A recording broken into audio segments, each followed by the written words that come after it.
오늘도 매 시간마다 말씀 앞에 있게 하시고 하나님과 동행할 수 있는 임마누엘의 비밀을 알게 하시면 감사드립니다. 이 시간 주의 말씀으로 우리에게 가장 확실한 인생의 답을 확인하는 시간 되게 하시고 하나님과 함께하는 승리의 날들로 채워지게 하옵소서. 그리스도 되신 예수님의 이름으로 기도하옵나이다. 아멘. 이번에 6일부터 12일까지 카자흐스탄의 선교 캠프를 하나님의 은혜 가운데 잘 다녀왔습니다. 6일밖에 안 되는데도 마치 한 2주 있다 온 것 같은 느낌이 저희들 좀 들었어요. 이유는 일단 3시간 정도를 가면서 벌었고요. 그러니까 시간차가 한 3시간 정도 되는데 우리가 도착하니까 여기 시간보다는 한 3시간 정도가 더 거기가 늦게 가기 때문에 우리가 이제 하루를 3시간 더 보내게 됐죠. 그리고 또 하나는 저녁 시간의 느낌입니다. 거기는 한 10시가 돼도 밖에 환해요.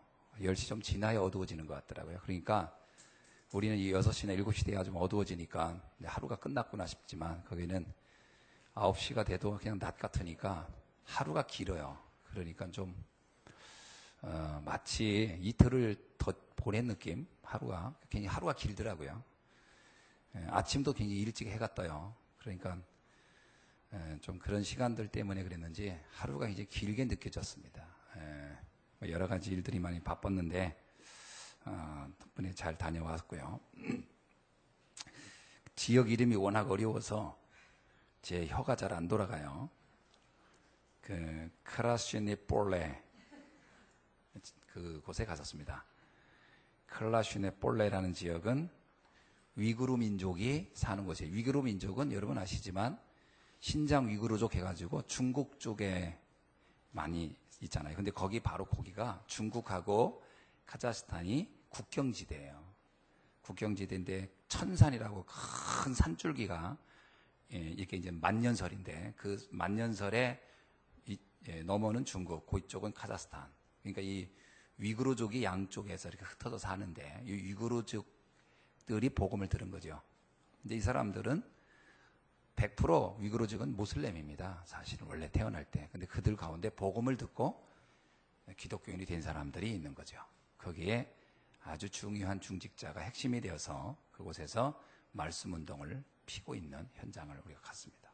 물론 이제 이 선교사님이 복음 전해서 세웠던 현장이죠. 우리 가가지고 또 환대를 받고 위구르족 특유의 음식 대접도 좀 잘 받고 그리고 왔습니다. 또 하나는 거기에서 다시 이제 우리가 어디를 갔냐면 우슈토베라는 지역을 갔습니다. 우슈토베는 어떤 지역이냐면 옛날에 러시아의 스탈린 당시에 블라디보스토크에 있던 우리 고려인들을 강제로 흩어놓은 거예요. 그들이 뭉쳐 있으면 안 된다 해서 흩어놨는데 그들이 이제 이쪽 러시아의 끝에 이쪽에까지 와서 카자흐스탄이 그때 당시는 소련 연방의 한 나라니까 거기다가 기차에서 그냥 내려놓고 떠나버렸답니다. 한겨울에 영하 한 40도씩 되는데 그러니까 그들이 거기서 내려서 생존을 해야 되니까 거기서 이제 약간 우리가 보면 뒷산도 아니에요. 산도 아닌 그냥 이렇게 거긴 다 평야지대니까 그 큰 산맥을 제외하고는 다 평야지대. 거기에 그들이 땅을 파고 속에서 겨울을 버텨낸 그 지역을 가서 봤습니다. 아직도 고려인들은 자기들이 죽으면 그곳에다가 묻어달라고 해서 고려인 묘지가 쭉 있고요. 한국 정부에서도 그곳에 우리 고려인이 와서 정착하고 죽었던 그걸 놓고 이제 거기다 기념비를 조그맣게 세워놨더라고요. 저를 보면서 이제 느낀 게 뭐냐면 그들이 이렇게 와서 그곳에 정착하면서 그들이 신앙을 가지고 전달하면서 그들의 후손들이 지금 4대, 5대까지 복음을 이어가고 있는. 그래서 우리들이 가서 복음 전할 때 이 한국적인 정서라든가 이런 것이 서로 통하기 때문에 또 우리 복음 전하는데 유용한 그러한 상황이 됐죠. 그 카자흐스탄 사람들은 쌀 농사를 몰랐기 때문에 이 사람들이 처음으로 벼농사를 알려줬던, 그래서 그 벼농사를 가리켜서 김이박 쌀이라고, 김이박이라고 했죠. 김이박 쌀이라고 이름이. 그래서 왜 김이박이냐면 김씨하고 박씨가 이렇게 밭에다가 물을 갖다가 모아가지고 곡식을 심는다는 건 상상을 못했는데 김씨, 박씨가 거기에서 했다고 해서 김이. 이는 우리나라 말로는 그 엔드랍니다. 엔드. 그러니까 김씨와 박씨가 만든 쌀. 그래서 김이박쌀 뭐 이런 거 굉장히 유명하다고 합니다. 우리가 그냥 먹는 쌀인데 그 사람들 그렇게 부르나 봐요. 김이박쌀. 그 후손들이 지금 우리에게 복음을 듣고 함께 전도 운동을 하는 그 현장에서. 거기에서 우리가 이제 한 교회를 방문하게 됐습니다. 어떤 교회냐면 고려인들의 교회죠. 고려인들 교회인데 한때 교인들이 많아가지고 신앙생활 잘 했는데 복음 없이 있다 보니까 다 무너진 거예요. 율법적이니까. 근데 거기 있던 한 사람이 거기에서 그 알마타까지 왔다가 거기서 복음 듣고 다시 그곳에 자기 고향의 교회를 마음에 품고 계속 가서 어떻든 복음을 전하려고 했던 그런 교회였습니다. 우리가 그곳에 가서 그날 가는 날 그 교회가 우리를 영접했어요. 그전에는 그 교회가 아무도 받아들이지 않아서 이분들이 그 교회에 가지는 않고 그 교회까지 가서 그 주변만 돌고 기도하고만 왔다 그래요. 근데 그 거리가 기차로 6시간이에요. 그러니까 기차로 6시간을 가는 거예요. 그 거리가. 우리도 기차 타고 갔는데 가는 날 기차를 놓쳤어요. 선교사님이 기차 시간표를 잘못 착각해 가지고 가서 놓쳐가지고 이제 이렇게 다른 기차를 탔는데 너무 덥더라고요. 온도가 뭐 한 30, 한 몇 도까지 올라가는데 에어컨이 없어요. 덥대. 그래서 우리 에어컨 있는 좋습니다. 에어컨이 없어. 우리는 그거 익숙하지가 않아가지고 아주 힘들더라고요. 그렇게 6시간을 갔는데 놀라운 것은 가서 보니까 이미 중직자들이 택시 타고 먼저 와서 우리를 맞이하고 있었어요. 그러니까 택시로는 4시간. 근데 거기를 지난 8년간 계속 가서 기도하고 왔던 죄요. 거기가 무슨 교회가 있는 게 아니에요. 어떤 면에서 예비지 교회. 그리고 왔다 갔다 하면서 기도했던 그곳에 우리가 가자마자 교회에 들어가서 말씀을 전할 기회가 있었습니다. 다행히 감사하게도 그날 그분들이 우리를 받아들이고 말씀 운동하도록 문이 열렸어요. 그 다음에 거기에서 다시 딸띠꾸르간이라는 지역을 갔는데 그곳은 왜 거기를 왜 가나 몰랐어요. 거기에 누가 또 만날 사람이 있는가 보다 해서 갔더니 아니더라고요. 한참 몇 시간을 갔는데 딸띠꾸르간 갔더니 거기는 그냥 청사 앞에서 내려가지고 잠시 기도하고 다시 차 타고 다시 왔어요.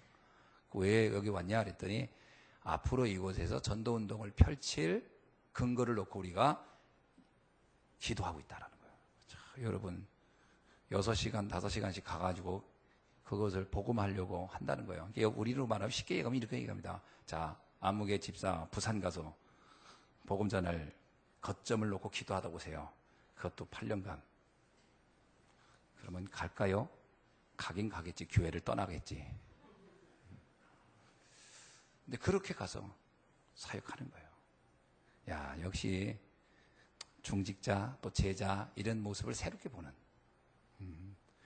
그렇죠? 그런 부분을 좀 발견하고 오는 거예요.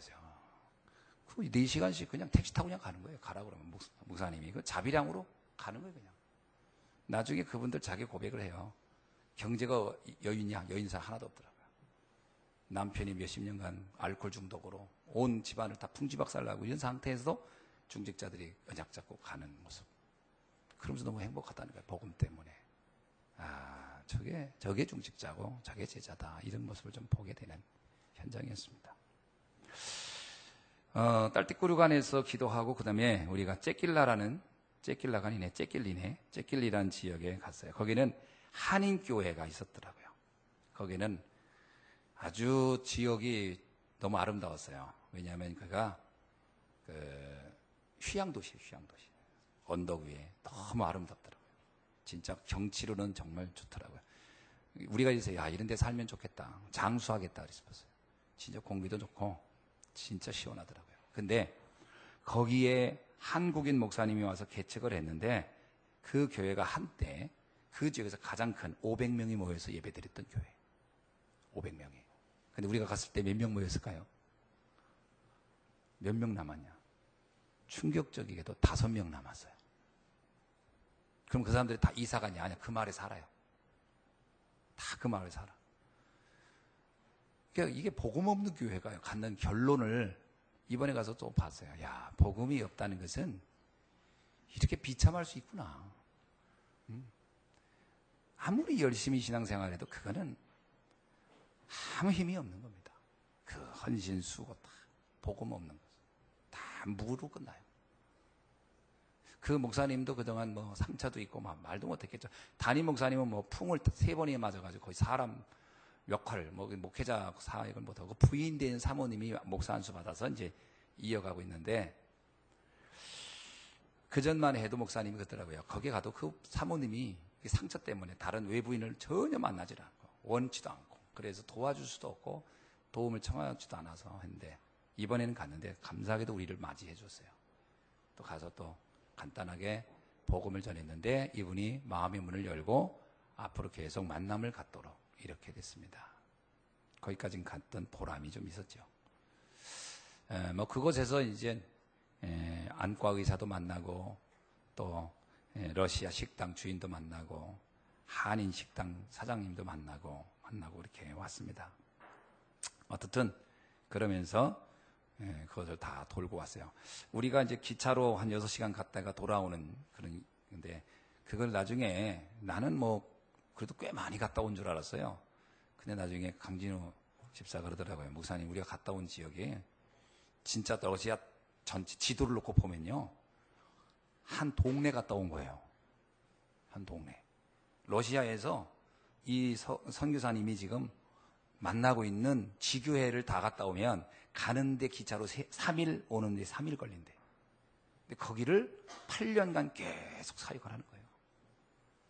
제가 그거 보면서 우리는 1시간만 멀어도 멀다고 생각하잖아요. 그죠? 3시간은요, 거의 상상을 못 하지. 6시간은요, 포기하지, 포기. 근데 3일을 가는 거리, 그것도 한 달, 2달 한 게 아니라 8년을. 사실 저도 굉장히 충격을 받았어요. 야, 그리고 그거를 거기 중직자들이 아무도 불평하지 않고 묵묵하게 다 따라가는 거예요. 다 동행하는 거예요, 동행. 그거 보면서 진짜 감격적이었어요. 우리는 진짜, 우리는 덥다고 했지만 그분들은 더 열악할 거 아닙니까? 우리는 또 잠시 있다고 와서 이렇게 시원한 데 있지만 그분들은 지금도 그 더운 데 있잖아요. 많은 부분에서 참 미안한 마음, 또 감사한 마음을 가지고 돌아왔습니다. 뭐 그러다가 이제 거기 이제 또 알마타에서 렘넌트들을 또 만났어요. 이 렘넌트 이번에 컨퍼런스 오는 친구들인데, 참 인상적이었던 것은 그 렘넌트들 가운데 크리스티나라는 아이가 가장 인상적으로 제 눈에 들어오더라고요. 외모부터도 아주 아름답게 생겼는데 16살이라고 했나요? 근데 국가대표 체조 선수입니다. 그거 아시죠? 이렇게 뭐 마루 운동, 뭐 띰틸, 뭐 평행봉 뭐 이런 거 막 이렇게 하는 거. 손이 16살의 손인데 내 손보다 커. 하면서 이 손이 늘어났나 봐. 그리고 여기가 굳은 색이 딱 베개인데 악수하는데요, 이 잡는 힘이 대단하더라고. 걔는 슬쩍 악수하는데 어른들하고 악수 딱 하는 느낌이에요. 이게 확 잡는데. 이 녀석이 8시간씩 훈련을 한다더라고, 매일.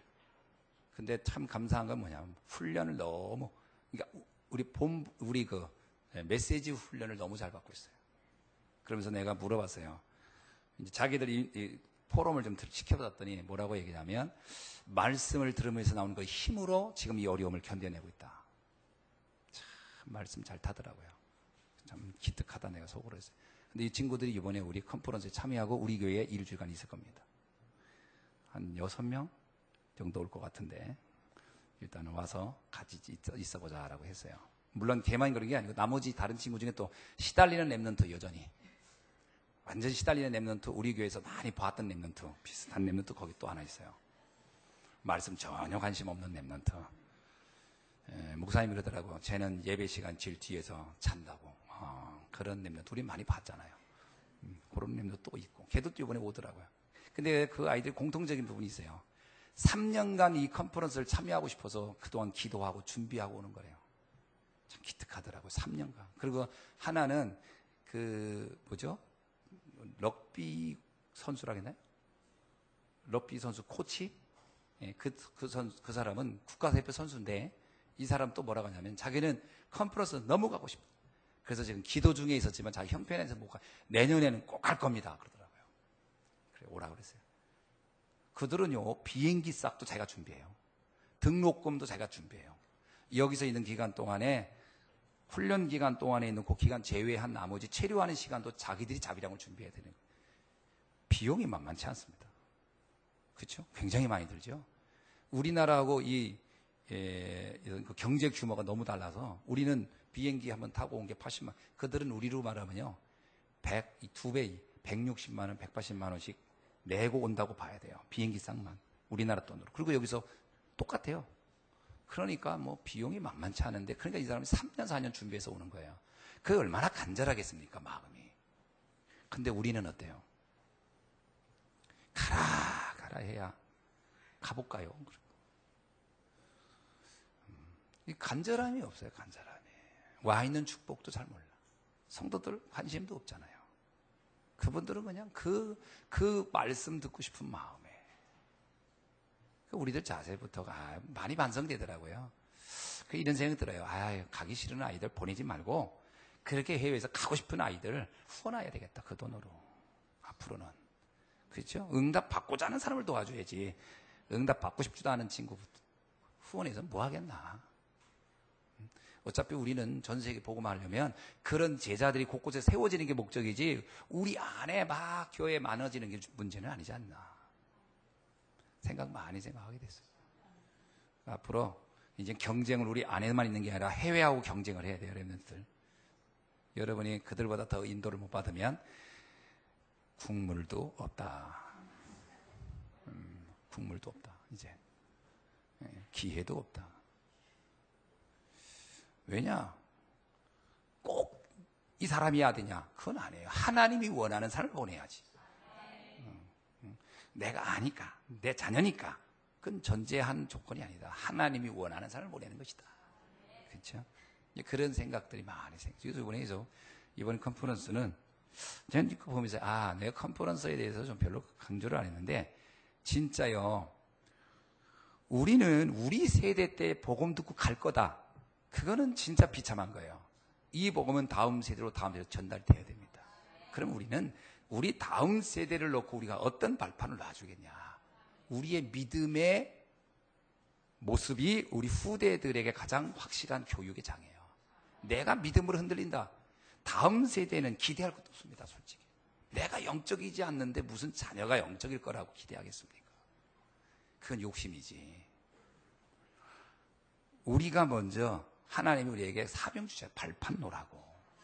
그래서 우리가 그 모델이 돼야 돼요. 진짜 신앙의 모델이 여러분 되어주시기 바라고. 그래서 여러분이 먼저 훈련 받는 거 이런 거요. 정말 기쁜 마음으로 우리야 자녀들도 보고 저렇게 중요하구나. 중요성은 어디서 보냐면요. 부모의 결단에서 봐요. 여러분 훈련이냐 내 개인의 어떤 사적인 문제냐 두 개 놓고 갈등도 안 해. 바로 내 개인적인 삶을 선택해버려요. 아이들은 알아요. 영적인 것이 아니구나. 저건 중요한 게 아니구나. 그래 놓고서 가끔 시간 낼 때 신앙은 중요한 거야.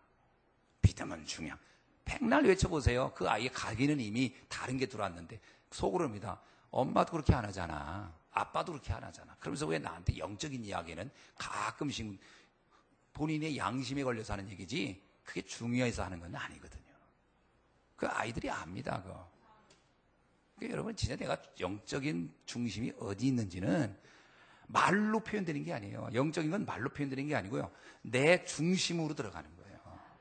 그러니까 이걸 알면요. 사실은 굉장히 충격을 받아야 되는 거예요. 그동안 나는 무슨 중심으로 살았지? 진짜로 인간의 문제가 영적 문제다. 진짜 믿어지면 그러면 그것의 해결책이 진짜 영적인 것으로만 해결할 수 있다라는 게 믿어지면 영적인 데 집중을 하고 싶은 마음이 들 수밖에 없잖아요. 근데 영적 문제라고 해놓고 사실은 육신적으로 다 해결하려고 한다. 그러면 그걸 놓고 영적으로 해결해야 된다 이 말은요, 먹혀들지가 않아요. 먹혀들지 않아요. 진짜로 영적 문제를 보고 영적 답을 찾기를 주의 이름으로 축원합니다. 자, 그렇다면 우리가 하나님의 절대적 계획이 뭐냐라는 겁니다. 하나님의 절대적 계획을 이런 상황에서도 보는 거죠. 제가 가서 보면서도 그거예요. 뭐 우리가 관광하러 간 게 아니지 않습니까? 근데 감사하게도 이번에 너무 대접을 잘 받았어요. 너무 대접을 잘 받았어요. 그분들은 그곳에 오래 살다 보니까 20몇 년 사셨잖아요, 선교사님. 그러니까 한국에서 손님이 오니까 막 고향 친척보다 더 반가운 거라. 그러니까 우리한테 막 있는 거 없는 거 다 내놔가지고 환대를 하니까 우리는 좀 너무 미안한 거예요. 너무 잘해주니까. 진짜 뭐 우리로서는 매일 파티한 느낌이었거든. 정말 미안하더라고. 너무 이제 그 사람에 대한 그리움도 있고 고마움도 있고, 그럼 우리가 이제 영적으로서 통하니까 너무 잘해주고 싶은 거겠죠. 그런데 그것에서 우리가 놓치지 않을 게 있어야 돼요. 우리는 사실 사실 먹으러 간 건 아니지 않습니까? 하나님의 계획 보러 간 거잖아요. 그럼 하나님의 절대 계획이 뭐냐면, 뭐 때문에 우리가 거기 멀으니까 갔습니까? 가까운 데도 갈 수 있는데. 그분, 감사한 겁니다. 제가 딱 돌아오는데 선교사님이 저한테 개인적으로 그러더라고요. 목사님, 이번에 와주셔서 너무 감사하다는 거예요. 왜냐?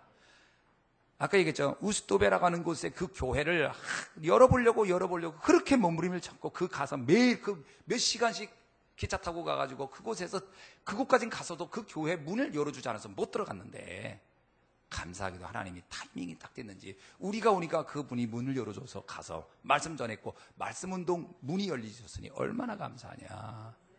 자기는 제인가정 우리를 위해서 참 조금 이렇게 섬기려고 했는데 받은 게 더 크다 그러더라고요. 저는 그 말이요, 얼마나 감사한지 몰라요.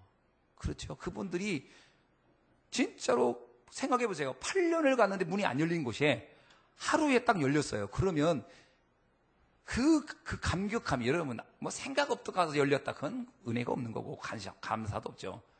간절했던 사람의 문이 열렸다, 얼마나 기쁘겠습니까? 그걸 이제 저도 느끼고 그분도 느끼는 거죠. 그러니까 저도 하나님이 그래서 여기 보내셨구나. 저 사실 갈 때 반신반의했어요. 내가 거기까지 뭐하러 가나? 아유, 피곤해요. 비행기 6시간씩 탈리니까 막 다리도 붓고, 아이고 얼마나 올 때도 비몽사몽간 왔어요, 비행기 타고. 뭐 우리 피스야 더 했겠지만, 내가 아프리카 못 가는 이유가 비행기 공포 때문에 못 가. 아유, 진짜 비행기 못 타겠어요. 너무 길어요.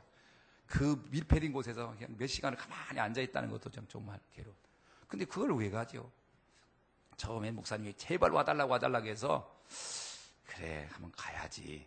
마지못해 가는 느낌이었지만, 가서 그 현장에 문을 열리는 걸 보면서요, 하나님이 이래서 나를 보냈구나. 그래서 감사했어요. 감사했어요. 그러면 하나님의 절대 계획이 뭐예요? 영혼 구원이에요. 그죠? 영혼 구원입니다. 그 영혼 구원 때문에 그 목사님은 그것을 8년을 들어간 거고, 저희들은 그냥 잠시 갔다 온 거고요. 그러나 그 응답이 일어난 거죠. 얼마나 감사합니까? 디모데전서 2장 8절에 뭐예요? 하나님은 모든 사람이 구원을 받으며 진리를 아는데 이르기를 원하느니라. 아멘. 이게 가장 중요한 거예요. 따라합시다. 구원이 가장 중요한 것이다. 정말 그렇게 믿어지십니까? 구원이 가장 가치 있는 것이라고 믿어지십니까? 그렇다면 내가 구원을 받았다라는 것이 얼마나 감격스러운 것이며 이것을 위한 삶이 얼마나 가치 있는 삶인가를 생각해 보세요. 그럼 나는 지금 무엇을 위해 살았는가라는 걸 점검해 볼 필요가 있어요. 나는 무엇 때문에 행복했지? 생각해 보세요. 무엇 때문에 나는 행복했습니까? 구원받음이 정말 감사했고 행복했습니까? 내가 살아야 할 이유, 내가 생존의 이유가 그러면 이 영혼 구원을 위해 사는 것 때문이다 라고 하는 것이 정말 답으로 나왔습니까? 그게 안 나왔다면 내가 사는 모든 이유는요, 의미가 없는 거예요. 의미가 없는 겁니다. 엄밀하게 말하면요, 결혼을 왜 합니까? 영혼 구원과 상관없는 결혼? 결혼할 이유가 뭐가 있습니까? 내가 돈 버는 이유? 영혼 구원과 상관없다면 그 돈 버는 이유가 뭐예요? 무슨 의미가 있겠습니까? 생각해 봅시다. 우리가 구원이 진짜 가장 가치 있는 거라고 한다면, 그게 불신자하고는 이런 말을 못하는 거죠. 제가 이건 불신자하고 이런 말 했다면 맞아 줄게요. 욕이나 먹지? 우리가 구원을 가장 가치 있는 거라고 여기는 저와 여러분이 하는 얘기예요. 과연 나는 내 자녀를 무엇 때문에 교육합니까? 그거를 제대로 깨뜨리는 게 한나 아닙니까? 한나가 어느 날 처음엔 그렇게 생각 안 했어요. 내가 육신적으로 자녀니까 육신적인 자녀를 사랑하는 거지. 그런데 그거 가지고는 하나님이 반응하지 않는다는 걸 알았어요. 어느 날 깨달아. 영혼 구원을 위한 내 자녀여야 돼요. 자녀를 낳아야 할 이유도 거기 있고 자녀를 키워야 할 이유도 거기 있는 거지. 자녀를 교육시키는 이유도 거기에 있는 거지. 그게 아니면 사실은 솔직히 말하면 다 헛수고라고 할 수밖에 없어요. 너무 과합니까? 사실 하나님이 볼 때는 헛수고예요. 우리 입장에서는 그래도 사랑하는 내 자녀 키우는 거 듣기 보람은 있지만 하나님이 볼 때 그렇단 말이에요. 하나님 볼 때. 빨리 우리가 지금보다 생각을 바꿔야 됩니다. 그럼 목사님이 어떡한단 말입니까? 어떡하긴요. 지금부터 이것을 놓고 내가 집중 기도를 들어가야 돼요. 여러분, 아직도 나는 우리 가정이 왜 존재하는지 모르겠다. 지금부터 그걸 놓고 집중 기도해야 돼요. 내가 사업을 왜 해야 되는지 모르겠다. 지금 그건 놓고 집중 기도해야 돼요. 내가 자녀를 왜 키워야 되는지 잘 모르겠다. 그냥 이뻐서 키운다. 다시 시작해야 됩니다. 그거 놓고 집중 기도 들어가야 돼요. 그래서 거기서 답을 찾아내야 돼요. 그래, 맞다. 그렇구나. 이것 때문에 하나님이 나에게 지금 존재할 이유를 주신 것이구나. 왜 나에게 생명을 주셨으며, 그렇죠? 왜 하나님은 나에게 지금 이러한 가정을 이루게 하시며 이런 자녀들을 허락했는가? 이것 때문이구나. 이 답이 나와야 됩니다. 안 나오면, 이게 안 나오면요 계속 우리는 뭔지 모르게 허전해요. 여러분, 나이를 먹어갈수록 허무해진다니까요. 이 답이 안 나오면. 그러니까 사람들이 다른 데 자꾸 집착해요. 뭐 돈 많이 벌어서 뭔가 보람 있는 일을 해보겠다. 보람 있는 일이 없습니다. 영혼 구원 살리는 것 외에는 보람 있는 일이 없어요. 아무것도 해 아래 새 것이 없고요. 다 헛되고 헛돼요. 솔로몬이 말했잖아요. 헛된 것이다. 다 부질없는 것이다. 가치 있는 것은 영혼밖에 없어요. 근데 감사한 건 우리에게 그걸 알게 했다니까요. 그거 내가 몰랐다 그러면 우리는 진짜 인생 방황하다 가는 거예요. 아이, 목사님, 불신자들도요, 잘만 살대요. 그렇습니다. 그건 우리 눈에 잘 사는 것처럼 보이는 거지. 방황하는 겁니다. 방황하는 거, 답 없이 살다 가는 거예요. 비참한 겁니다, 여러분. 인간이 이 땅에 태어나서 영적인 세계의 맛을 보고 그것을 누리다 가야 진짜 인간답게 살다 가는 거예요. 그죠? 저와 여러분이 인간답게 살다 가야 돼요. 보세요. 하나님이 나에게만 준 그 영적인 분야를 제대로 발견하고 누리지 못하고 갔다. 그럼 내가요, 동물들이 누리는 그 분야만 누리다 갔다. 비참한 거지요. 어떤, 지난번 주보 안 보셨습니까? 개한테 유산 물려준 거? 사람들이 그렇게 갖고 싶은 돈 수천억을 개한테 물려줬다는 기록을 내가 지난주 주의보에 써놨잖아요. 우리보다 개가 나아, 그러면. 돈 버는 것이 인생의 목적이면 개가 나요. 개팔자가 상상팔자야. 우리 인생이 그런 인생이 아니잖아요. 돈이 문제가 아니잖아요. 예? 은과 금은 내게 없지만 내게 있는 건 내게 주노니 그 내거 다른 것으로 세계 어떤 것으로 비교할 수 없는 그것이 내게 있어야 되는 거죠. 그게 구원 아닙니까? 그걸 뭐 해줄 수 있는 거, 가장 가치 있는 걸 발견했고 가장 가치 있는 인생을 살다 간 거예요. 그거 하다 가는 거예요. 그래서 스데반의 인생을 실패했다고 절대 안 하는 것은 가장 가치 있는 걸 발견한 사람이고 가장 가치 있는 걸 쳐나간 사람이니까요. 하루를 살아도 이걸 하다 가야지요. 하루를 살아도. 그렇죠? 얇고 길게 사는 게 문제가 아니고요. 굵고 짧게 사는 것도 문제가 아니에요. 복음 때문에 살다 가는 거예요. 그러면 오래 살아도 감사해요. 짧게 살아도 감사해요. 병들어 살아도 감사한 겁니다. 복음을 위해 살다 간다면 질병이 속에 살아도 되고요. 가난하게 살다 가도 상관없어요. 복음을 위해 살다 가면 다 귀한 삶이고 영광스러운 삶이 되는 줄로 믿습니다. 기준을 빨리 바꿔야 돼요. 저는 이런 생각 나더라고요. 내가 목회자로 부름받은 게 있다면 이 기준 알게 하신 하나님께 감사하고 이 기준 바꿔주는 게 내 사명 아니냐. 그렇죠? 이 기준 바꿔주는 게 내 사명이라고 생각이 돼요. 오늘로 이 생각이 확 바뀌는 축복의 날 되기를 주의 이름으로 축원합니다. 자, 무엇이 구원입니까? 창세기 3장 인생 근본 문제에서 해방되는 게 구원이죠. 인간이 절대로 인간의 다른 방법으로는 접근할 수 없는 문제. 그러나 그것이 내 인생 영원히 붙잡고 있는 문제. 거기에서 완전히 벗어나는 게 구원이죠. 죄와 사단과 지옥의 심판에서 벗어나는 거. 어떻습니까? 어마어마한 거 아닙니까? 근데 사람들은요, 그게 눈에 보이지 않거든요. 죄, 그것도 그냥 죄도 아니고 원죄. 사단, 그것도 무슨 내가 잠시 무슨 고통당하고 잠깐 힘들고 하는 그런 사단이 아니라 완전히 영원히 저주 속에 빠질 수밖에 없는 사단. 그리고 그냥 살다가 어떻게 죽겠지. 그게 아니라 영원한 지옥에 갈 수밖에 없는 운명적인 삶. 여기에서 벗어났다는 것이 영적인 세계를 깨닫지 않고는요, 도저히 이해될 수 없는 이야기들이에요. 사람들이 감사하고 기뻐하고 즐거워하는 것이 전부 다 이런 부분에서 해방된 것 때문이 아니라 눈에 보이는 문제가 좀 해결될 때, 내가 그렇게 바라던 게 좀 이루어질 때, 뭔가 좀 인정받을 때, 거기에서 우리는 희호애락을 느끼거든요. 이거는요, 영적으로 보면 참 무가치한 것에 빠져 있는 거거든요. 여기서 빠져나와야 됩니다. 진짜로요. 그걸 여전히 붙잡고 있다면 정말 구원을 다시 생각해 봐야 돼요. 영접했다고 구원받은 겁니까? 아닙니다. 영접은요, 형식적으로든 예의상으로든 미안했었든 할 수 있어요.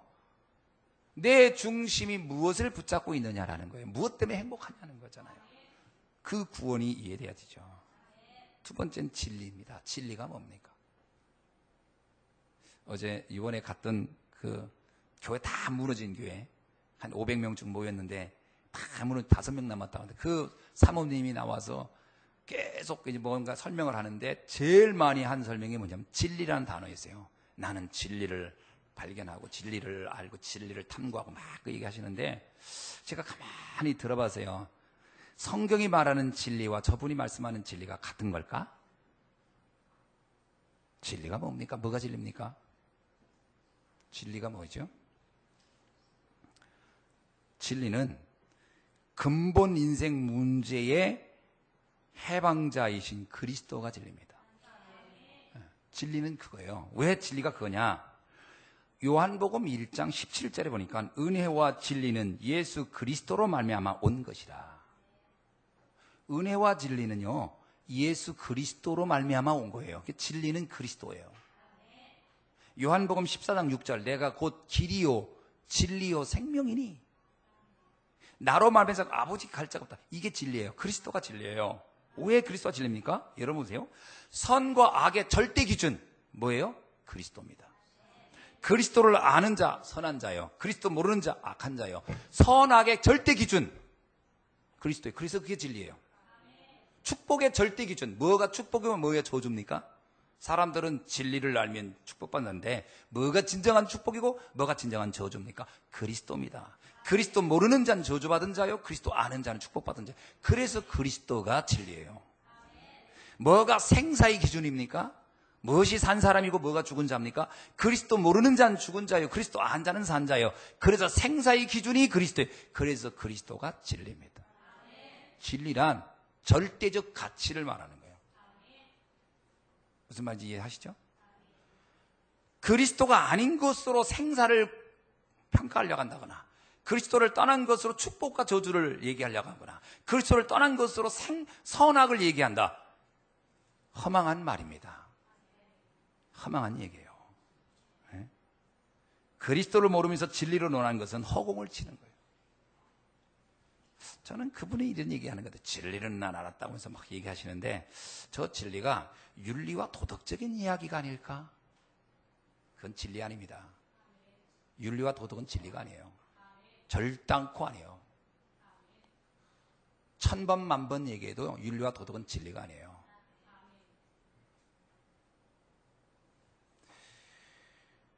근데 우리는 사람을 좋은 사람 나쁜 사람 기준이 뭐로 합니까? 뭐가 기준이에요? 성공한 사람 실패한 사람 기준이 뭐예요? 뭐가 기준이에요? 훌륭한 사람 안 훌륭한 사람 뭐가 기준이에요? 기준을 틀리게 갖는 경우가 너무 많아요. 거기에 또 내가 잡혀가지고 그 기준이 또 옳다고 또 거기에 매달리고 거기에 연연하고 그거 가지고 시험 들고 그거 가지고 갈등하고. 기준이 뭡니까? 도대체 무슨 기준을 가지고 우리가 선악을 얘기하고 무슨 기준으로 축복을 얘기하고 무슨 기준으로 생사를 얘기합니까? 그리스도가 기준이에요. 그 사람이 윤리도덕적 아무리 허물이 있어도요, 그리스도를 알았다, 의인입니다. 하나님의 축복된 자녀예요. 함부로 그 사람을 말할 수 없어요. 그게 그리스도가 갖는 기준이에요. 그게 진리라니까요. 우리는 우리 자신도 모르게 그래, 그리스도는 모든 것이야. 그러다가 이 사람이 윤리와 도덕적으로 문제에 웃잖아요. 그럼 바로 무너져요. 세상 사람들은 사람들을 무너뜨릴 때 제일 많이 쓰는 게 윤리 문제예요. 윤리 도덕 문제 탁 갖다 대면요, 거기에 다 걸려들어요. 그래서 뭐예요? 종교는, 율법은 다 사람을 죽일 수 있어요. 다 잡을 수 있어. 다 잡아요. 윤리 도덕으로 갖다 놓으면 다 잡을 수 있어요. 아, 이 인간이 이렇게 문제 있고 이 인간이 이게 문제 있고, 만 가지 죄를 다 끄집어낼 수 있어요. 무서운 겁니다, 그거. 복음은요, 만 가지 죄도 다 덮을 수 있는 게 복음이에요. 다 덮을 수 있어요. 과거 그랬다? 막달라 마리아가 창녀입니다. 문제가 안 돼요. 복음 안에 들어오면. 매일 돈 꿔주고 협박하고 돈 뜯어먹던 세리 마태, 복음 안에 들어오면 문제가 안 돼요. 그게 과거가 뭐가 문제됩니까? 왜 교회 오면 왜 사람들이 서로 막 갈등하고 힘들어합니까? 저 사람 저거 너 어떻대, 너 어떻대. 전부 다 기준이 복음이 아니에요. 전부 다 기준이 윤리와 도덕이에요. 그건 진리 아닙니다. 진리 절대 아니에요. 성경이 말하잖아요. 진리는 딱 하나밖에 없어요. 그래서 우리가 이 진리를 제대로 알게 될 때, 그래서 그리스도를 발견하고 그리스도를 누리고 그리스도를 전하는 삶이야말로 세상에서 가장 보람있고 가장 가치 있는, 가장 영원한 삶이라고 말할 수 있는 거죠. 자, 그러면 질문을 한번 할게요. 저는 어떻게 살아야 될지 모르겠어요. 질문이 틀렸습니다. 저는 어떻게 살아야 참 가치 있게 질문이 틀렸어요. 그리스도를 알고 그리스도를 누리고 그리스도를 전하는 삶을 살다 가면 돼요. 그 외에 다른 건 사실 의미 없습니다. 이 기준이 명확해야 돼요. 이게 없으니까 그 500명이나 모였던 교회가 다 무너져서 50명, 5명, 5명. 그것도 참 재미나요. 이 사모님. 누가 남았냐? 모자라는 인간만 남았대. 그 모자람이란 뭐냐면, 무슨 말을 해도 이게 옳은 건지 그런 건지 좋은 건지 구분 못하는 약간 약간 이 지능이 떨어진 사람만 5명 남은 거예요. 세상적으로 말할 때 조금 머리가 있는 사람은 아니다 싶어 다 간 거예요. 여러분, 오늘 우리가 하나님의 이 명확한 진리를 정확히 붙잡고 응답받길 주의 이름으로 축원합니다. 그래서 지금부터는 이 복음의 흐름, 말씀의 흐름을 타는 삶을 살다 가야 할 줄로 믿습니다. 자, 그래서 결론을 내면 돼요. 복음보다 중요한 것은 없고, 아멘이죠? 기도보다 강한 것은 없고, 전도보다 시급한 것은 없다. 이것을 여러분이 여러분의 인생의 중요한 언약으로 붙잡는 날이 되기를 주의 이름으로 축원합니다. 자, 그래서 이게 정말 깨달아진다면 진리가 아닌 것으로 인해 갈등하거나, 진리가 아닌 것으로 해서 흔들리거나, 진리가 아닌 것으로 낙심하거나, 진리가 아닌 것으로 고민하거나, 진리가 아닌 것으로 걱정하고 근심하는 일이 없기를 주의 이름으로 축원합니다. 하루를 살아도 진리 때문에 살다 가는 여러분 되길 바라요. 사실 우리의 죽음과 삶을 걱정할 것도 없습니다. 목사님 어떻게 오래 살까요? 살고 죽고는 하나님 손에 달렸어요. 생사의 주의 손에 달린 거예요. 솔직히 내가 내 건강을 어떻게 압니까? 어느 날 갑자기 암에 걸려도 어떡하겠어요? 그거 그냥 걸리는 거지. 내 생사가 거기 주님 손에 있다니까요. 성공이요? 성공 좀 해보려고. 그것도 나는 부질없는 짓이라고 봐요. 하나님 손에 있는 겁니다.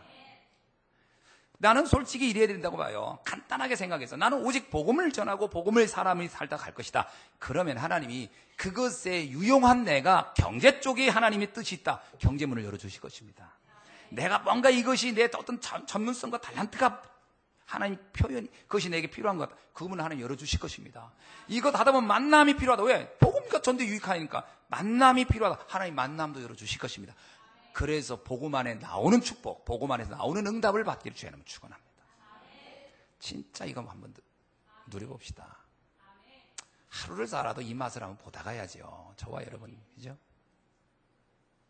그래서 사실은 몸부림친다는 게 성령 인도 받기 위해서 몸부림쳐야지 다른 거로 몸부림치는 건요, 피를 말리게 하는 거예요. 그래서 근심도 내 피를 마르는 근심이고 나를 살리는 근심이 있다고 하는데, 어떻게 하면 성령 인도 받고 어떻게 하면 복음을 위해 살다 갈까? 여기에 우리의 모든 게 초점이 맞춰져 있기를 바랍니다. 솔직히 우리 랩런트도 공부 고민하잖아요. 나는 공부를 성적 좋게 나오려고 고민한다? 피를 말리게 할 겁니다. 그리고 의미도 없어요. 그래서 공부 잘하면 뭐 할 건데? 의미 없습니다. 그리고 나보다 똑똑한 인간들이요, 줄을 세워도 끝도 안 보이게 있어요.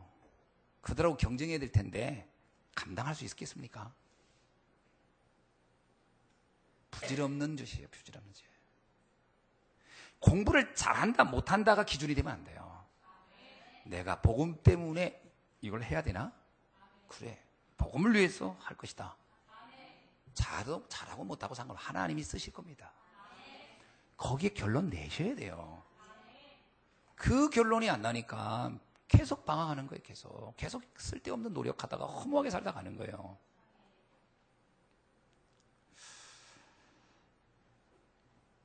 오늘 이것을 발견하는 여러분 되길 주의 이름으로 축원합니다. 자, 오늘 말씀은 어떤 말씀이냐? 뭐 길게 말할 것도 없습니다. 무교절을 지켜라는 거예요. 무교절을 지켜라. 무교절이 뭐냐? 무교절은 6월절이 시작한 지 이제 6월절이 시작한 저녁부터 7일 동안 지키는 겁니다. 근데 7일 동안 지키는데 이 7일 동안은 누룩이 들어있지 않는 무교떡, 다시 말하면 누룩을 넣지 않고 만든 그 이 빵을 먹는 거예요. 이 무교병이에요. 그걸 먹으라는 거예요. 7일 동안. 그래서 여러분한테 무교병이 뭔지를 보여주려고 이번에 카자흐스탄에서 갖고 왔어요. 이따가 예배 끝나고 나서 한번 먹어보세요. 무교병이 이런 거구나. 이스라엘 백성들이 이거 먹고 출애굽했구나. 한번 맛을 보시기 바랍니다. 맛은 그렇게 그럴 겁니다. 만들어 보세요. 무교병이 뭔가.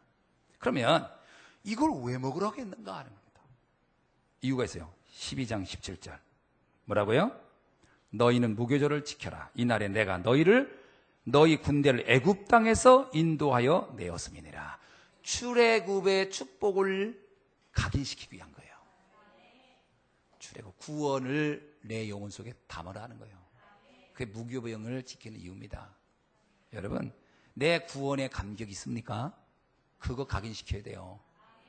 신앙인들이 출애굽 해놓고도, 이스라엘 백성이 출애굽하고도 출애굽의 감격을 잃어버렸잖아요. 광야에서. 그래서 얼마나 많은 문제 왔죠? 광야에서 다 죽었어요. 광야에서 다 죽었다니까. 구원을 받은 게 문제가 아니에요. 구원의 감격을 잃어버린 게 문제지. 불신자는 구원 받아야 되죠. 그러나 성도는 구원의 감격을 가지고 살아가야 돼요. 요거 놓치는 게 문제란 말이에요.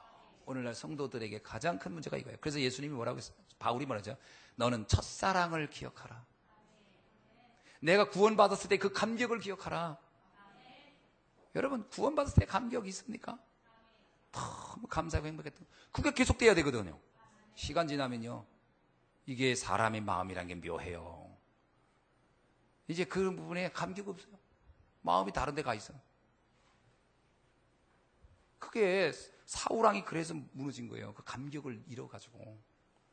은근히 나도 모르게 교만해진다니까요. 첫사랑으로 돌아가야 됩니다. 그게 무교병이 말하는 바예요. 거기에 각인하라는 거예요. 집중하라. 너를 애굽에서 끄집어낸 여호와라. 여러분, 우리 애굽에서 어떻게 살았습니까? 비참하게 살았지 않았냐는 거예요. 어떻게 살았습니까? 인간 이하의 대우받으며 살지 않았냐. 사람 대우 못 받았어요. 인간답게 살지 못했어요. 비참하게 살아서 그런 내가 복음 때문에 사람답게 살게 됐어. 그러면 그 감격 잊어버리면 안 된다는 거예요. 맞죠? 복음 알기 전에 우리 인생이 어땠습니까?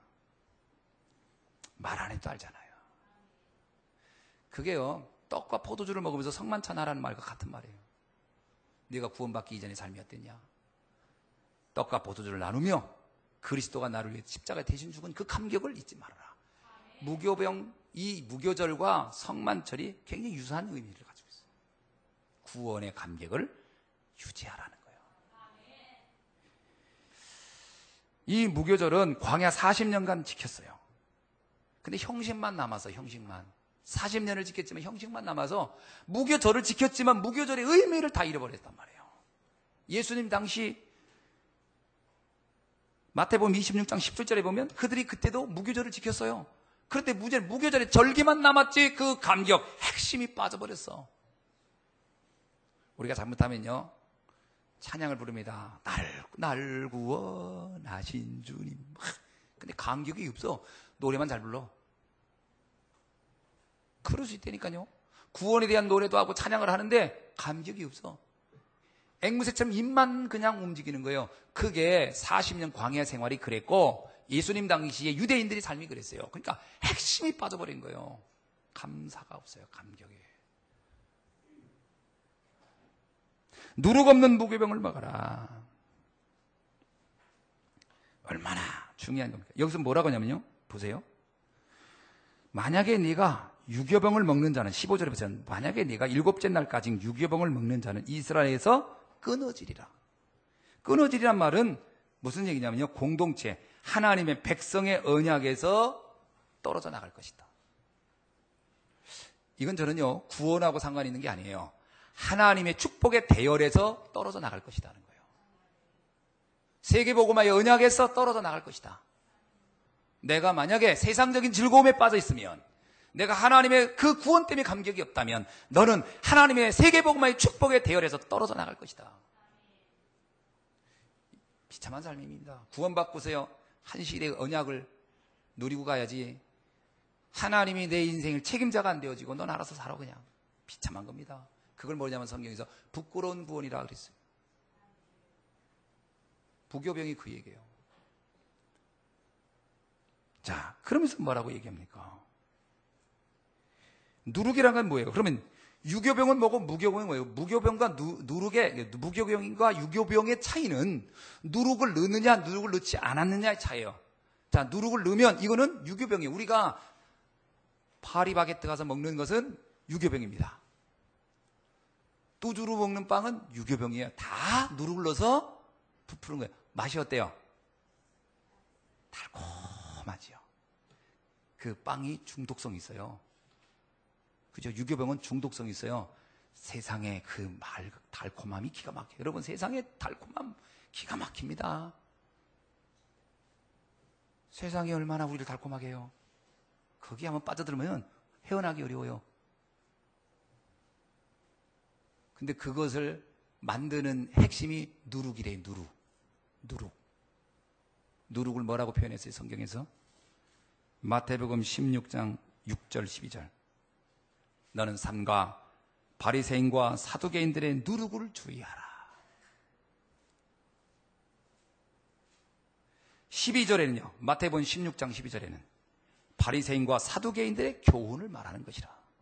제자들이 그 말을 듣더니 이거는 빵 먹는 누룩이 아니라 사두개인들의, 바리새인들의 교훈을 말하는 거구나.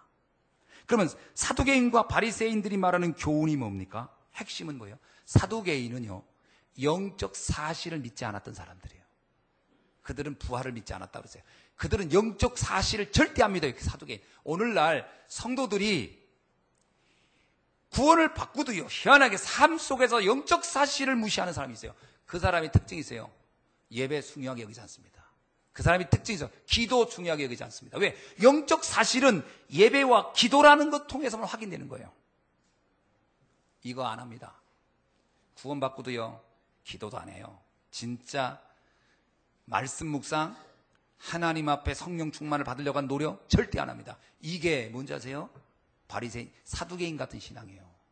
영적 사실이 쏙 빠져버린 거예요.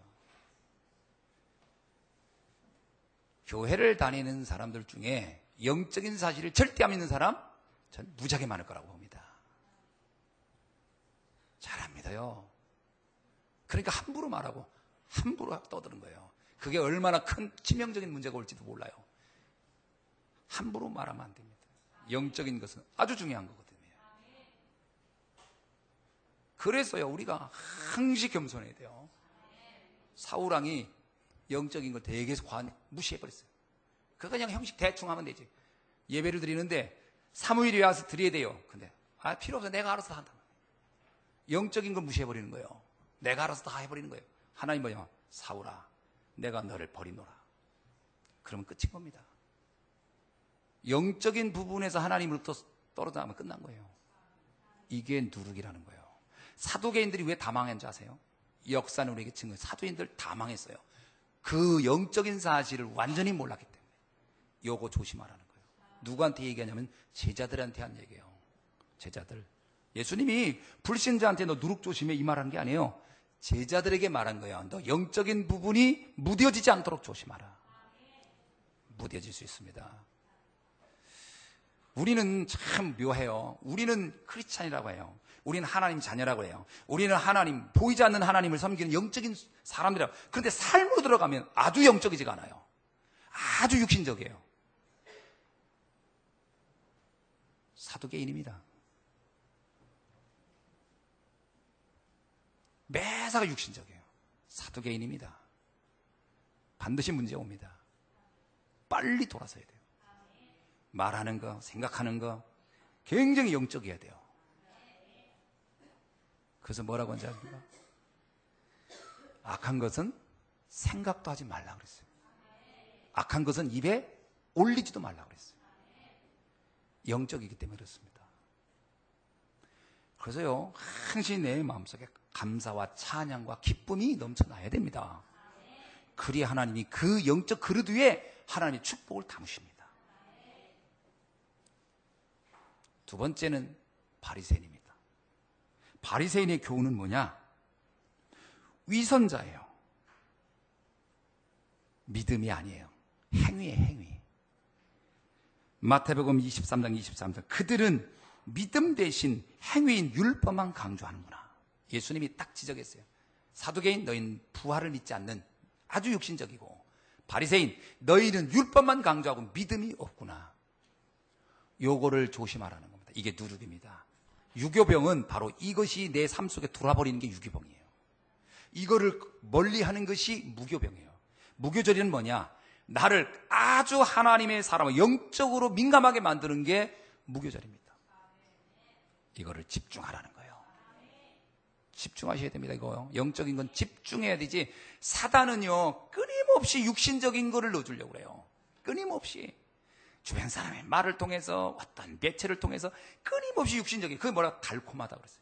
아주 달콤합니다. 여러분, 우리가 세상 빵 먹으면 얼마나 이따 가서 먹어보세요. 무교병 먹어보면 아세요. 이 비교를 한번 해보세요. 무교병 빵이 어떤 맛인지. 피스는 먹어본 것 같아요. 표정이. 누룩 안 들어간 빵을 먹는 게 어떤 건지. 근데 그건 절대 중독 안 돼요. 그건 절대 중독. 예, 일단 맛없으니까 중독 안 돼. 먹기 까다로워. 그런데 그게 우리를 살려요. 여러분, 영적이어야 돼요. 근데 영적인 건 편하게 먹어지지가 않아. 집중해서 생각 가지고 의미 가지고 먹어야 먹어지는 거예요. 자, 그래서 바울은 고린도전서 5장 7절에서, 우리 다음 주 읽어봅시다. 고린도전서 5장 7절에서. 자, 뭐라고 나오죠? 5장 7절. 너희는, 시작, 너희는 누룩 없는 자인데야. 아멘. 우리는 누룩이 있다 없다? 우리는 누룩이 없는 자들이에요. 우리는 하나님의 자녀가 됐기 때문에 사실은 완전 영적인 사람이 된 거예요. 우린 누룩 없는 자요. 근데 뭐라고요? 새 덩어리가 되기 위하여 묵은 누룩을 내버려라. 새 덩어리가 되기 위해서. 근데 문제는 나는 누룩 없는 자로 하나님이 부름을 받았는데 묵은 누룩이 내게 있어. 각인된 게 있단 말이에요. 옛 것이 각인돼 있어요. 묵은 누룩이 내 안에 있다니까요. 완전하게 세상께 좋고 세상적인 것이 유혹받고 왠지 영적인 것보다는 육신적인 거 얘기할 때 막 감동이 되고 누가 좀 알아주면 좋고. 여러분, 하나님이 알아줄 때 가장 행복해야 돼요. 엄밀하게 말하면 하나님의 일을 통하여 인정받을 때 가장 행복해야 되는데 뭐 세상 사람들이 좀 박수 쳐주고 그러면 묵은 누룩이 내 안에 있는 거예요. 이걸 어떡하라? 떼어버려라. 우리의 유월절 양 곧 그리스도께서 희생되셨느니라. 주님이 우리를 위해 죽으셨기 때문에 그 은혜를 생각해라. 그 얘기거든요. 자, 그래서 구원의 축복을 가로막는 잘못된 옛 누룩, 각인, 뿌리, 체질을 근본적으로 바꿔내는 여러분 되길 주의 이름으로 축원합니다. 그럼 어떻게 해야 됩니까? 어떻게 이 옛 누룩을 띄어버립니까? 하나님 앞에 진실하면 돼요. 솔직해야 돼요. 하나님 앞에서 솔직하고 진실한 시간을 가지고 나의 인생을 두고 한번 집중의 시간을 가져보셔야 됩니다. 유 목사님이 27살 때 자기가 복음을 깨달았다는 거예요. 그러니까 어떤 분이 물었어요. 목사님, 어떻게 복음을 그렇게 깨달으셨습니까? 누가 말해줬습니까? 말해주는 사람 없대요. 누가 설명해준 사람도 없대요. 근데 어떻게 알으셨습니까? 그랬어요. 뭐라고요? 나는 내가 어느 날 생각했다는 거예요. 내가 누구지? 내가 어떻게 살아야지? 나는 지금 어떻게 살려고 했지? 무엇 때문에 살지? 내 인생이 무슨 의미로 살려고 하지? 하나님 앞에 서서 질문을 하기 시작했대요. 질문하는 순간 답이 나오대요. 너는 그리스도가 너를 위하여 십자가에 죽지 않았냐? 무엇이 너에게 필요하냐? 무엇 때문에 너는 고민하고, 무엇 때문에 너는 흥분하고, 무엇 때문에 너는 섭섭한 게 있냐? 생각을 하는 순간요, 깨달았다는 거예요. 그래, 오직 복음을 위해 살다 가자. 복음만 전하는 인생을 살자. 그거 잠깐 진실하게 생각한 것뿐인데 그날로부터 가슴에 식어지지 않는 불꽃이 점화가 된 느낌이에요. 계속 그 안에서 말씀이 읽을 때마다 들을 때마다 그리스도의 사람으로 살아야 되는 것이 가장 행복한 것이 확인되더라. 진실한 시간을 가지셔야 되거든요. 사단은 우리에게 자꾸 분주하게 만들고요, 쓸데없는 말을 너무 많이 듣게 만들어요. 그래서 하나님 앞에 쓰는 시간이 없고요, 전부 다 사람 앞에 쓰는 시간만 가져요. 누가 어떻다더라, 누가 어떻다, 누구 사람 앞에만 쓰려고 하거든요. 그러니까 하나님 앞에서 나의 진실한 옛 누룩이 뭔지를 못 발견하는 거예요. 이거 발견하는 시간이 있어야 됩니다.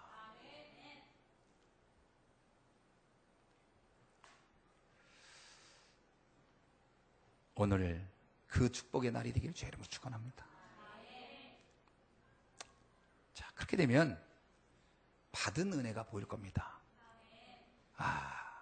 내가 받은 은혜, 내가 받은 구원, 내가 받은 하나님의 그 사명, 천명, 소명, 사명이 너무나 놀랍구나. 나같이 이 부족한 자가, 나같이 이렇게 무익했던 종인 나를 하나님이 나를 유익한 종으로 부르셨구나. 그게 깨달아지면요, 하나님이 하실 일이 보이기 시작합니다. 그 시간이 있어야 돼요. 그걸 성령 인도 받는 것이다 그럽니다. 자, 이스라엘 백성은 어떤 존재였죠? 당나귀 발바닥에 때만도 못하게 인정받았어요. 그 하비루란 말에서 나온 게 히브리거든요. 히브리는 말의 어원이 하비루입니다. 하비루란 말은 원래 당나귀 발바닥에 붙어있는 때 같은 존재란 뜻이에요. 완전 인간 이하의 대우를 받았어요. 그들을 하나님이 하나님의 백성으로 택한 겁니다. 그거를 이들이 집중해서 조금만 발견했을 때 오는 감격이 있어야 되겠죠. 그들은 더 이상 노예가 아닙니다. 뭐라고 얘기합니까? 주님이 그들에게 뭐라고, 17절을 보세요. 너희는 무교절을 지키라. 이날에 내가, 시작, 너희 군대를 애굽 땅에서 인도하여 되었음이니라. 주님은 뭐라고 그래요? 이 당나귀만도 못한 이 인생인 이스라엘 백성에게 주님이 뭐라는 호칭을 줘요? 너는 나의 군대라. 어떻습니까, 여러분? 여러분은 하나님의 군대가 맞습니까? 사람들은요, 이게 이해가 안 되는 거예요. 이게 깨달아요. 나는 하나님의 군대, 군사구나. 이렇게 나를 부르셨구나. 군인으로 부름받았다는 거예요. 41절 한번 보세요. 12장 41절 시작. 430년이 끝나는 그날에 여호와의 군대가 다 애굽 땅에서 나왔다. 군대가 나왔대요. 아니 세상 사람 눈에는요 오합지졸, 세상에 그런 오합지졸이 없어. 다 노예들이니까 말도 안 되지. 예? 얼마나 웃기겠어요. 오신들 다 통일된 게 있어요. 뭐가 있어요. 정말 진짜 한심하게 이를 데 없는 존재인데 하나님은 그들을 뭐라고 했냐? 너는 나의 군대라는 거예요. 여러분 이게 바로 하나님의 자녀가 갖는 정체성입니다. 하나님이 이렇게 나를 부르셨다는 거예요. 이게 받은 은혜가 깨달아질 때 받을 은혜가 보이는 거예요. 어떻게 군대가 됩니까? 에스겔서 37장 7절로 10절에 보니까 그 마른 뼈들을 하나님 군대로 만들 수 있어요. 그러니까 나 같은 사람 군대 만드는 거냐 일도 아니에요. 저 마른 뼈도 군대를 만드신 하나님이 나를 군대로 만들지 못하겠다? 말도 안 되는 거예요. 그러니까 나는 하나님이 나는 너를 군대라. 여러분 저 말라 삐뚤어진 뼈다귀도 하나님이 말씀을 대언하면 군대가 되는데 저와 여러분이 주의 말씀을 들을 때 한 시대를 살리고 저주와 재앙을 막아내는 시대의 최고의 파수꾼이요 군사가 될 줄 있는 줄로 믿습니다. 믿으시기 바랍니다. 여러분 저 같은 사람이 어떻게 우리 집안의 이 어마어마한 문제를 제가 맡겠어요? 우리 가문의 이 저주를 어떻게 맡겠어요? 우리 이 지역의 이 어마어마한 문제들을 제가 어떻게 감히 저는 못해요. 아닙니다. 하나님이 나와 함께 하시면 군대가 되어서 이 시대의 재앙을 막는 파수꾼의 역할을 감당할 수 있는 줄로 믿습니다. 디모데후서 2장 3절로 4절에 뭐라고 합니까? 하나님은 우리를 좋은 군사로 불러서 하는 거예요. 그냥 군사가 아니라 좋은 군사. 하나님이 이 시대의 흑암 세력과 싸워 하나님 나라를 세울 군사로 나를 부르셨다. 그래서 군인의 자세가 뭐라고 나옵니까? 바울은. 자, 그렇다면 군인의 자세가 뭐라고요? 주님을 위하여 함께 고난받고 자기 생활에 얽매이지 않고 모집한 자를 기쁘게 하는 것이 군인의 자세다. 지금부터 여러분 고난 기쁘게 받으시기 바랍니다. 군인이 전쟁하다 보면 비도 오고 눈도 오고 추위도 오고 허기지는 것도 오고 다 오지요. 고난이 올 겁니다. 당연하다고 여기셔야 돼요. 군인이 아니니까 그 카페트 같은 데서만 있으려고 하지 군인은 거기에 있으려면 안 돼요. 군인은 저 야전으로 가야 되는 거예요. 군인은 야전으로 가야 돼요. 여러분은 야전으로 들어가셔야 돼. 그래서 가서 전쟁의 전리품을 찾아올 수 있어야 돼요. 그 사람 만나고 복음 전하고 거기서 영적 문제 치유하고 막 하나님께서 하는 역사를 보고 그 야전으로 들어가야 돼요. 그게 아니면 방위요, 방위. 그것도 민방위. 집에서 맨날 늘어져 자는 민방위. 그래가지고 무슨 시대의 재앙을 막아요. 군사라고 했는데 군사가 집에 가서 잠만 자고 탈령병은 평생 아무런 자기 자격도 없고 보장도 안 돼 있는 거. 탈령병 되면 곤란해요. 군사의 역할을 하라. 그래서 자기 생활에 얽매이지 마세요. 여러분 생활 하나님께 맡기세요. 목사님 저는 가난해서 복음 전하겠다고 하는데 가난하다? 하나님이 어떤 손길을 통해서도 다 채워줄 것입니다. 그 복음 전하는 데 관심 없고 그냥 먹고 사는 데 있으니까 아무도 안 도와주는 거예요. 누구도 안 도와. 하나님도 얼굴을 돌리고 있는 거예요. 너 고생 좀 직사게 해봐라. 네가 복음 전하려고 마음을 먹어야 하나님이 도움을 주실 거 아니에요. 성령의 역사를 부어주시고 생각을 좀 살짝만 바꿔보세요. 많이 바꾸라고 안 하겠습니다. 살짝만 복음을 위해 살다 가겠다. 자기 삶에 얽매이지 마세요. 모집한 자를 기쁘시게 하라. 하나님을 어떻게 하면 기쁘게 할까? 어떻게 하면 이 교회에 유익을 줄까? 어떻게 하면 주의 종과 함께 마음을 맞춰서 세계복음을 할까? 여기에만 마음을 맞춰보세요. 하나님이 어떻게 축복하는지. 이게 관심이 좀 다 이탈돼 있어. 준 탈령병 비슷해가지고 곤란합니다. 소속이 명확해야 돼요. 여러분이 준 무기, 총 활용을 해야 할 거 아니에요. 어느 날 총을 봐서 볼 때 다 녹슬었어. 총알 넣고 쏴도 안 나가. 그게 거기서 터지면 자기 다쳐요. 기도라는 한 번도 해본 적도 없고 그러면요. 그 총이 터져버린다니까. 총알 넣고 쏘려면 항시 준비돼 있어야 돼요. 기도의 용사가 돼 있어야 돼요. 찬양이죠. 기도의 용사여. 그 노래 있죠. 군사로 부르신 여러분 깨닫길 주의 이름으로 축원합니다. 얼마나 감사하죠? 감사해요, 안 감사해요? 감사하죠. 노예로 부른 너희들아 얼마나 비참해. 그러나 군사로 부른 여호와요, 이스라엘의 군사요, 얼마나 감격스러워요, 여러분. 자, 오늘 이 축복 여러분이 누리길 주의 이름으로 축원합니다. 자, 대대로 전달할 언약을 이제 우리에게 준 거예요. 이 언약을 우리 때만 누리지 말고 다음 세대에. 그래서 17장 마지막 절, 17절 마지막에 너희가 영원한 규례로 삼아 대대로 이 날을 지킬지니라. 그 다음에요, 또 하나 있어요. 여기 어디에 나오냐, 이 대대로 지키란 말을 그 이후에 13장 가보세요. 13장 9절에 보면요, 이것으로 내 손에 기호와 내 미간의 표를 삼고, 또 뭐라고요? 여호와의 율법이 내 입에 있게 하라. 이는 여호와께서 강하신 손으로 너를 애굽 땅에서 인도하여 내었으니 해마다 절기가 되며 이 규례를 지킬지니라. 그러면서 8절에 너는 그날에 내 아들에게 보여 이르기를. 부교절의 의미를 후대에게 전달하라는 거예요. 여러분 자녀에게 진짜 잘 전달하기 바랍니다. 예. 자, 그래서 오늘 여러분들이 오늘 이후부터 이 언약을 어떻게 전달할 건가를 놓고 고민하시기 바랍니다. 자, 교사들은 언약 하나 잡으세요. 정신 차리고 잘 잡으세요. 내가 맡은 아이들 반드시 복음이 각인되도록 나는 집중해서 그들에게 도울 것이다. 언약 잡으셔야 돼요. 지금부터 생각하세요. 내 자녀 매일 각인 전쟁을 난 할 것이다. 여러분 자녀들 잘 보세요. 영적으로 한번 점검해 보세요. 맹탕 아닙니까? 영적으로 한번 물어보세요. 구원의 확신 물어보고 어떻게 구원 받았냐? 내가 앞으로 하나님이 어떻게 너를 쓸 것 같으냐? 물어보세요. 대답할 수 있는가? 그리고 내가 이 받은 부흥 사람들에게 어떻게 전달하냐? 물어보세요. 100% 맹탕인 경우가 너무 많아요. 각인을 한 번도 안 해본 거예요. 하나님 앞에 벌 받습니다.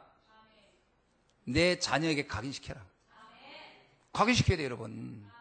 누가 대신 해주겠지. 아니 가장 좋은 교사를 나를 보냈는데 내가 안 하고 누구한테 왜 맡깁니까? 내가 해야지. 뭐라고 얘기해요? 나오지 않아요, 여기요. 6절, 9절에 보세요. 이것을 내 손에 기호와 내 미간의 표를 삼아 여호와의 율법을 내 입에 있게 하라. 이는 여호와의 강하신 손으로 너를 애굽 땅에서 인도하라. 이거를 각인시키라는 거예요. 자녀에게 복음 각인시켜야 돼요. 이게 우리가 맡은 교사들을 하십시오. 주일날 한번 와가지고 띵 만나가지고 각인될 것 같습니까? 그것도 힘들어한다? 사표 내세요. 사표 내세요. 아이들에게 하나님 앞에 죄 짓는 거예요. 그렇게 할 거면 하지 마세요. 내 분명히 얘기하는데 그렇게 사명 감당할 거면 하지 마세요. 죄 짓는 거예요. 죄 짓는 거. 교사들 정신 바짝 차리고 하셔야 돼요. 부모 사표 내세요. 부모도 사표 내세요. 아이들에게 복음 전달하지 못하면 사표 내세요. 부모가 뭐 말만 부모지 뭐 부모다운 역할도 못하고 있는데 이거. 애만 낳았다고 답니까? 제대로 키워야지. 육신적인 거 먹이만 줍니까? 무슨 애가 뭐 동물입니까? 사육막 해? 영적인 거 넣어줘야지요. 저한테 하는 얘기예요 지금 이게. 저도 사육만 해서 사육만. 내가 오늘 이 무교절 말씀 보면서요 진짜 충격받았어요. 못 넣구나. 그 아이들이 몸부림쳐졌던 애가 보고만 알았어. 그럼 우리가 옆에서는 아이고 기특하라. 이건 누군 못해 이 말은? 그러면 우리 애들은 아이고 이거는 어디 누구 잘못인데요? 내 잘못이잖아. 내 잘못이잖아요. 그렇게 평생을 같이 맨날 24시간 붙어 있겠는데 뭘 늦었어 뭘. 불평 불만 원망만 집어넣어줬죠. 돈 얘기만. 유교병만 먹는 거 방법 알려줬어요. 유교병 먹는 방법만. 달콤한 세상 것만 먹도록 알려줬어요. 넣어줘야 됩니다. 진짜 넣어줘야 돼요. 우리 후대에 이거 안 해놓으면 진짜 곤란해요, 여러분. 제가 아이들을 대신해서 좀 하는 거예요. 걔들이 나중에 커서 분명히 여러분 원망할 거예요. 부모님이 돼가지고 왜 나한테 그런 얘기 안 해주냐고. 그거 내가 미리 앞당겨서 그 아이들이 할 걸 알고 말하는 겁니다, 지금. 제 말이 아니라 여러분 자녀들이 그렇게 말하지 않도록 하기 위해서 복음도 주셔야 돼요. 집중하세요. 집중 시간 가지세요. 중직자들, 중직자 역할 잘 하셔야 됩니다. 장로가 장롱이 되면 안 돼요. 그죠? 장롱이 뭐인지 아세요? 장롱? 이건 장롱이에요. 폼 딱 잡고 있는 거. 장롱이 되면 안 되고, 장로는요, 영적인 어른입니다. 영적으로 각인시켜줘요. 성도들 만나보세요. 한 번씩 돌아가면서 1대1 만나서 대화해보세요. 영적 상태 다 보일 테니까. 아, 내가 이 사람 도와줘야 되겠다. 이대로 놔뒀다 이 사람 인생 안 되고 후대에 다 무너지겠구나. 그런 충격이 안 옵니까? 만나보셔야 돼요. 다. 장로님 만나자는데 안 만난다. 나한테 얘기하세요. 가서 사정할 테니까. 여러분, 영적인 부분을 점검받아야 돼요. 점검받아야 돼요. 권사님들도 점검하고 서로요. 구역이 뭐고 왜 우리가 다락방 말씀 운동 일구예요. 서로의 영적인 부분을 서로 격려하면서 각인시키는 거예요. 서로 그 시간을 갖는 거예요. 그래야 됩니다. 그래야 하나님이 축복을 받을 그릇을 준비하는 거죠. 우리 그릇은 다 찌그러져 있는 건데, 그릇은 다 깨져가지고 물이 줄줄 새는데 거기다 그거 붙잡고 다니면서 복 주세요. 하나님 여기다 응답 주세요. 하나님 깨진 독부터 좀 수리해봐라 그럴 거 아닙니까? 다 줄줄 새는데 말씀을 담을 그릇이 없어요. 응답을 받을 그릇이 없다니까. 지금부터 우리 집중하는 시간 갖기를 주의 이름으로 축원합니다. 제가 목이 아파서 좀 일찍 끝날 줄 알았더니 안 그러네. 참, 여러분, 이거를 우리가 대대로 이 날을 지켜야 돼요. 우리 다음 세대가 보고 또 그 다음 세대 할 수 있도록. 분명히요, 조부모님의 효과, 이 영적인 분위기가 어머니에게로, 어머니의 영적 분위기가 또 자녀에게, 이게 계속 대를 이어가야 돼요. 그렇죠? 그래서 여러분의 역할이 아주 중요합니다. 여기서 여러분이 이 전달 못하면 우리 자녀들이 다음 세대에 할 것 같아요, 안 할 것 같아요? 안 합니다. 안 해요. 교회를 나오긴 고사하고 말씀 안에 있기는 고사하고 교회를 떠날지도 몰라요. 이런 비극이 오지 않도록 각인운동해야 돼요. 저는요, 이번에 갔다 오면서 비행기 안에서 많은 생각했어요. 아, 이거 중요한데 이거 내가 너무 무심했구나. 이거 내 하나님 앞에 이거 정말 회개해야 되겠다. 이번에 가서 내가 이거 진짜 강하게 얘기해야 되겠다. 우리 교사들 정신 차려야 되고 부모님들 정신 차려야 되겠다. 정신줄로 하여 다 놓고 있어 지금. 정신줄. 내가 애들 만나서 좀 미팅 해봤더니 다 맹탕이야, 맹탕. 참 기가 막혀. 곤란합니다. 시작해야 돼요. 그래서 뭐 애들 합숙도 시켜보고 뭐 하는데 하여튼 한번 두고 보겠어요. 이달부터 우리 중직자 합숙부터 해가지고 막 진짜 내가 내 인생을 다하는 불사를 하나 있어서 한번 해보려고 합니다. 신경 바짝 쓰고 해야 됩니다. 지금요, 내가 이렇게 돌아보면서 온 느낌이 뭐냐면 지금 우리가 잠자고 있다는 느낌이 탁 들어요. 우리가 신앙이 잠자고 있어요. 흑암은 막 그냥 어마어마하게 밀려오는데 아무 생각 없어요. 말씀을 했습니다. 여러분의 정체성, 하나님의 군사 잊지 마십시오. 시대여냐? 이 시대의 재앙 막는 사람으로 불렀어요. 최고여냐? 죽어가는 사람 살리라고요. 후대 제대로 세우라고요. 이게 하나님 우리에게 준 최고의 언약이에요. 여러분 손에 맡겼습니다. 기도하겠습니다. 하나님 감사합니다. 영원한 규례의 무교절, 각인전쟁에서 승리하게 하옵소서. 지금까지 우리가 너무나도 무심하게 있었다면 하나님 오늘 이 시간 내가 가슴을 치며 회개합니다. 이 언약을 우리 후대에게 제대로 전달하지 못했다면 오늘부터 새로 시작하는 날이 되게 하여 주시고 영적 각인 전쟁을 선포하고 승리할 수 있도록 하나님 우리에게 지혜와 성령의 충만함과 능력을 더하여 주옵소서. 지금부터 우리가 기도로 도전하게 하시고 말씀의 무기를 사용하여 하나님이여 이 시대에 하나님이 주신 최고의 사명을 마음껏 누리다 갈 수 있도록 우리와 우리의 후대를 축복해 주옵소서. 그리스도 되신 예수님의 이름으로 기도하옵나이다. 아멘.